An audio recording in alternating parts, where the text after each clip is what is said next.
تیرے اندر یہ رنگ کس نے بھرے، تیرے کانوں میں نغمے کس نے رکھے، تجھے دماغ کی قوتیں کس نے دی، زبان کو بولنا کس نے سکھایا، آنکھوں میں توانائیاں کس نے رکھی، تیری زبان کا طوطی بولتا ہے، یہ سلیقے کس نے دیے؟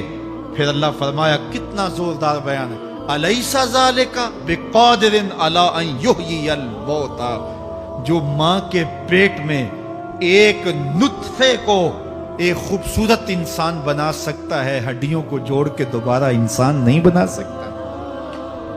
کیا وہ دوبارہ تجھے کھڑا نہیں کر سکتا اپنے سامنے پیش ہونے کے لیے، جس کے حکموں کو تو نے توڑا ہے، جس کے فرامین کا تو نے مذاق اڑایا ہے؟ کیا وہ اتنا ہی بے بس ہے کہ اپنے حضور تجھے جو ہے وہ کھڑا ہی نہیں کر سکتا ہے؟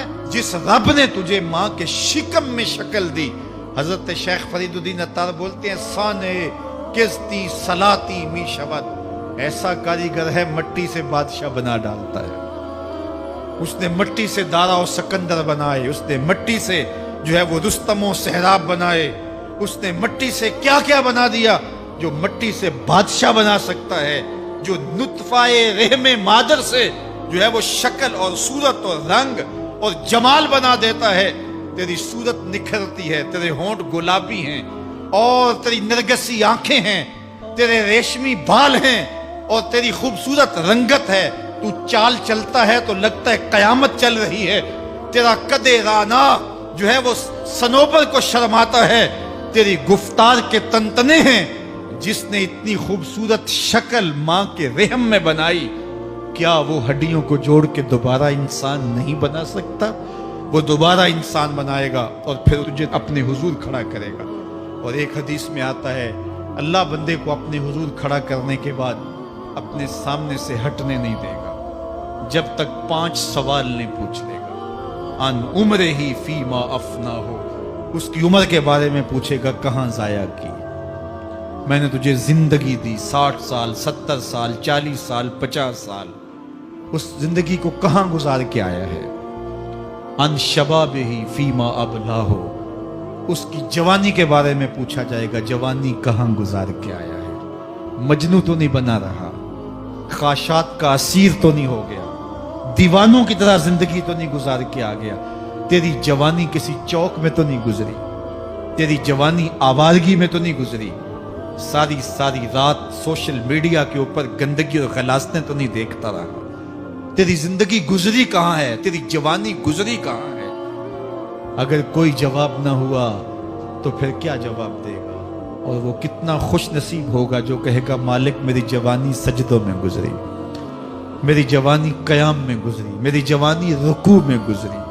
میرے حضور فرماتے ہیں، سبعۃ یظلھم اللہ فی ظلہ یوم لا ظل الا ظلہ، 7 اشخاص ایسے ہیں قیامت کے دن جب کوئی سایہ نہیں ہوگا، اللہ ان 7 کو اپنے عرش کا سایہ دے گا۔